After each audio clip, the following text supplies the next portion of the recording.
What is the best method for you to get the most out of your practice to help you to learn quicker and more effectively? In this video, I'm going to talk to you about the way that I teach people to play the guitar and the method I use to get the best and the quickest results.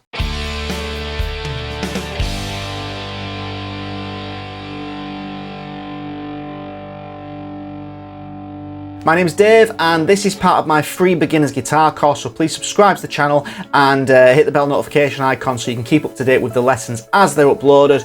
There is also a link in the description box below so you can find all of the lessons and all of the free resources that come with the lessons. Having a method to the way that you learn is really good so that you're making the most of your practice time and so that you're seeing consistent improvements. Stick around to the end of this video where I'm going to go through with you the approach that I use when applying this method so that you can make sure you're learning things as thoroughly as possible. Do you actually plan out your practice and structure your learning already? Let me know in the comment section below. As a professional guitar teacher, the biggest problem I see every day is people trying to learn things too fast and to try and learn too much in one go. The key to learning things is repetition. If you try and take on too much in one go, you may find that you learn things incorrectly. This is really easy for people to do. I mean, if you start to learn a song and you're practicing it and it's starting to sound like the song, it's very easy to get very excited and to try and plow ahead and do the full thing in one go. The method that I use to teach people is something that I call chunking. Now, this isn't a new method. I mean, this is something that is actually a very well recognized method of learning. I've experimented with different methods of learning, different methods of teaching people, but this one I find gets results. The concept is really simple. You take whatever you're learning, you break it into small little bite-sized chunks. So you take a chunk, you practice it over and over again until you've got it right. Then you take the next chunk, practice it over and over again until you got it right. Put the two chunks together, practice that over and over again so you got it right, and you keep doing this. By doing this, you're isolating each part into small sections, and because you're practicing each isolated section correctly, you are limiting the amount of errors that you might learn by practicing something wrong. As you progress, you can make the chunks a lot bigger and learn bigger sections in one go, but still the same thing applies. If you find something that you keep getting wrong, then you need to isolate that area and chunk it. In my opinion, this is the key to learning things quicker.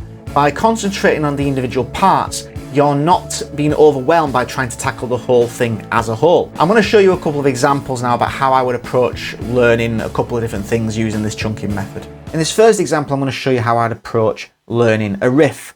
So the riff I'm going to use for the example is the song Seven Nation Army by the White Stripes.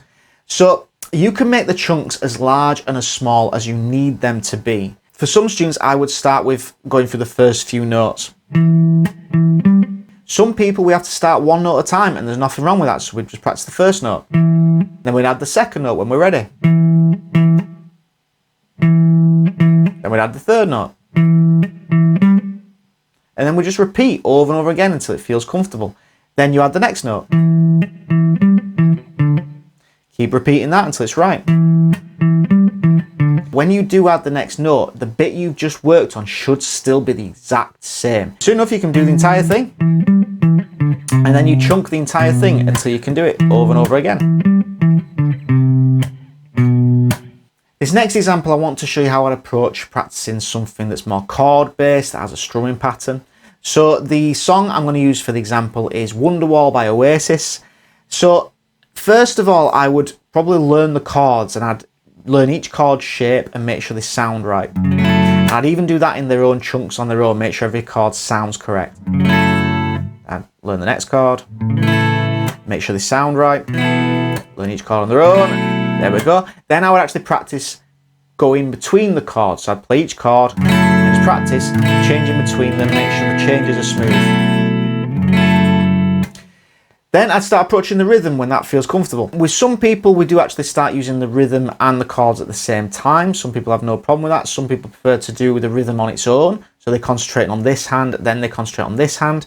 So you could just deaden the strings by resting your fingers over them and then scratching the rhythm.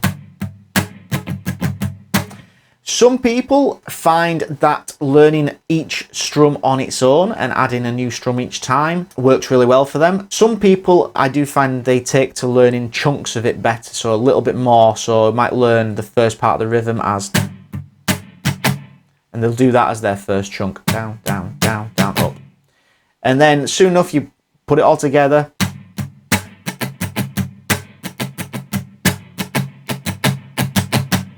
And there you go, you've learnt the rhythm. Now the next step then is to put the chord and the rhythm together. So you can approach this in the same way. Try the first chord and the rhythm pattern, the strumming pattern that goes with the first chord.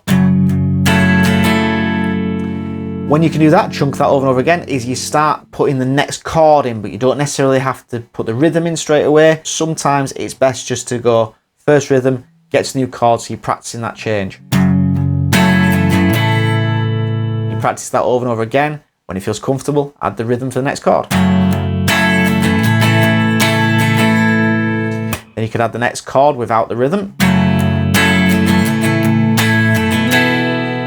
Then you can add the rhythm.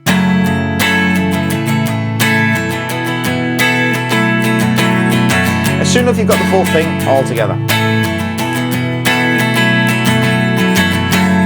As I said before, now I'm going to share with you the process that I follow to make sure that people are learning things thoroughly. I will often see my students using the chunking method, and they will repeat the first chunk over and over again, and then they'll get it right and they'll move on to the next chunk.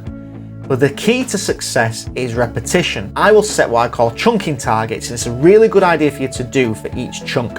The number of times you do something will vary depending on how complicated the part that you are chunking is. But let's say you set yourself a target of doing something 10 times. So the idea is you chunk this thing and you repeat it 10 times without any mistakes at all.